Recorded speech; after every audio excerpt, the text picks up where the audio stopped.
প্রকৃতির ছোট্ট একটি প্রাণী কিভাবে আধুনিক প্রযুক্তির বিশাল ব্যবস্থায় বড় ধরনের বিপত্তি ঘটাতে পারে তার সাম্প্রতিক উদাহরণ এলো ফ্রান্স থেকে।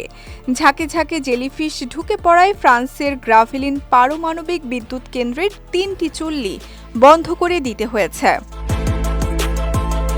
গ্রাভেলিন বিদ্যুৎ কেন্দ্রে মোট ৬টি ৯০০ মেগাওয়াট ক্ষমতার রিঅ্যাক্টর রয়েছে। জেলিফিশের কারণে এর মধ্যে ৩টি পুরোপুরি বন্ধ করে দেওয়া হয়েছে, আরেকটির উৎপাদন অর্ধেক করা হয়েছে। একটি আগে থেকেই রক্ষণাবেক্ষণের জন্য বন্ধ ছিল, ফলে ঘটনার সময় মাত্র একটি রিঅ্যাক্টর পূর্ণ ক্ষমতায় চলছিল। বিদ্যুৎ কেন্দ্রটির পরিচালনাকারী প্রতিষ্ঠান ইডিএফ জানিয়েছে, জেলিফিশের কারণে তৈরি পরিস্থিতির প্রভাব বিদ্যুৎ কেন্দ্রের নিরাপত্তা, কর্মীদের নিরাপত্তা বা পরিবেশের ওপর পড়েনি।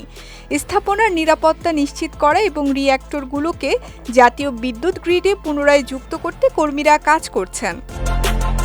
পারমাণবিক চুল্লি ঠান্ডা রাখতে বিপুল পরিমাণ পানি প্রয়োজন হয়। সমুদ্র থেকে সেই পানি পাম্প করে নেয়ার সময় জেলিফিশের বড় ঝাঁক পাম্পে আটকে যায়। এতে পানি সরবরাহের সমস্যা তৈরির আশঙ্কা দেখা দেয়। ঝুঁকি এড়াতেই চুল্লিগুলো বন্ধ করা হয়।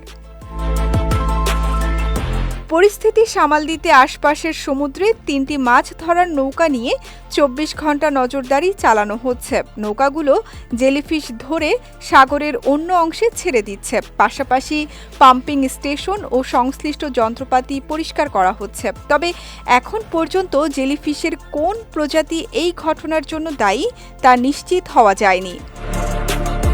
সঙ্গীতা শাহ, বিজয় টিভি, নিউজ ডেস্ক।